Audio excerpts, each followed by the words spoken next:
criação é o ser humano. E é evidente, portanto, que embora Deus seja uma só substância, Deus reside em 3 pessoas. A pessoa da Trindade, o Pai, o Filho e o Espírito Santo. E se Deus, apesar de ser apenas uma substância, mas residir em 3 pessoas, portanto significa que Deus é uma comunidade dele próprio. A Trindade é uma comunidade. O Pai em perfeita sintonia com o Filho, o Filho em perfeita sintonia com o Espírito Santo, e os 3 entre si em ampla e franca comunhão e unidade. Então, se Deus é uma comunidade constituída de 3 pessoas, é óbvio que tudo que Deus vai criar é comunitário, é grupal, é coletivo.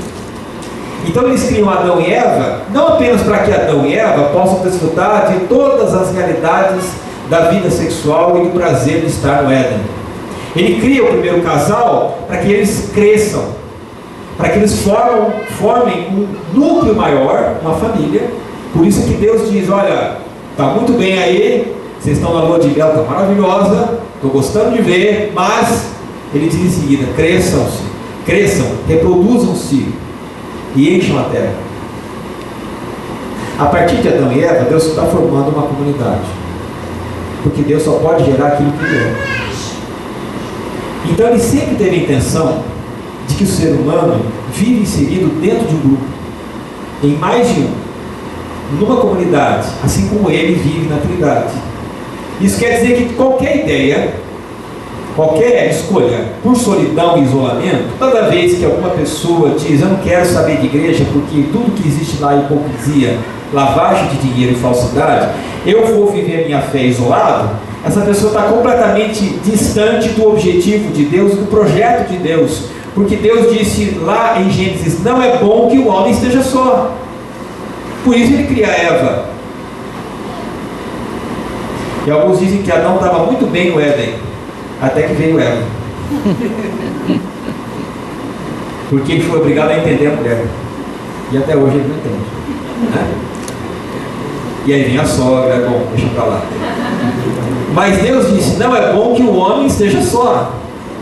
A criação, então, é o ponto de partida da formação de uma comunidade.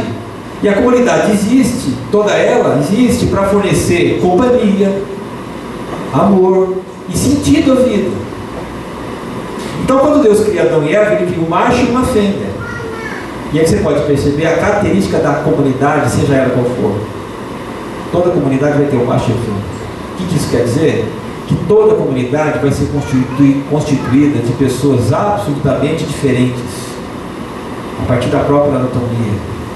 Só que Deus diz: apesar da diferença do homem ser macho e a mulher ser fêmea, que os dois se unam e que os dois se tornem uma só carne. O que isso mostra? Que a diferença é justamente a base de qualquer comunidade humana. Não existe nenhuma comunidade na Terra que não tenha diferenças, ou que as pessoas não tenham diferenças entre si.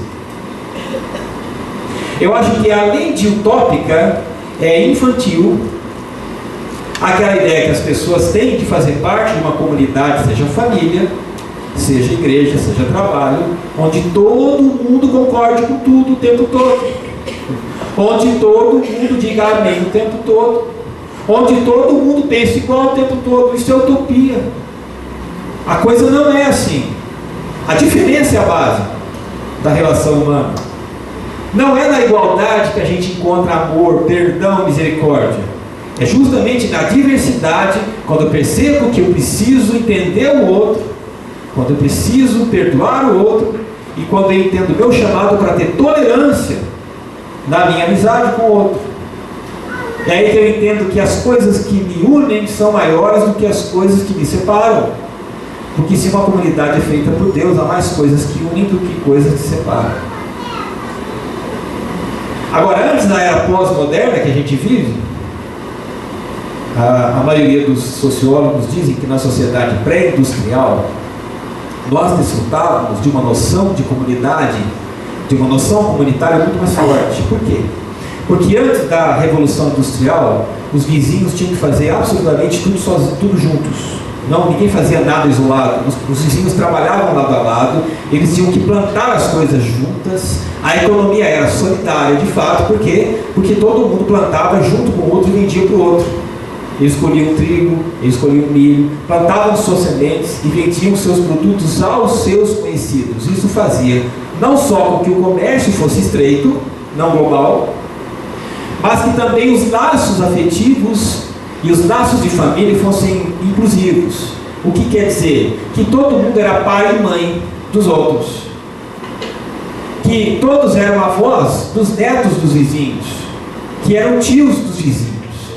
Eu lembro disso, né? Na minha infância, na minha rua, todo mundo era pai do outro, mãe do outro. Você podia ir na casa do vizinho sem a menor preocupação.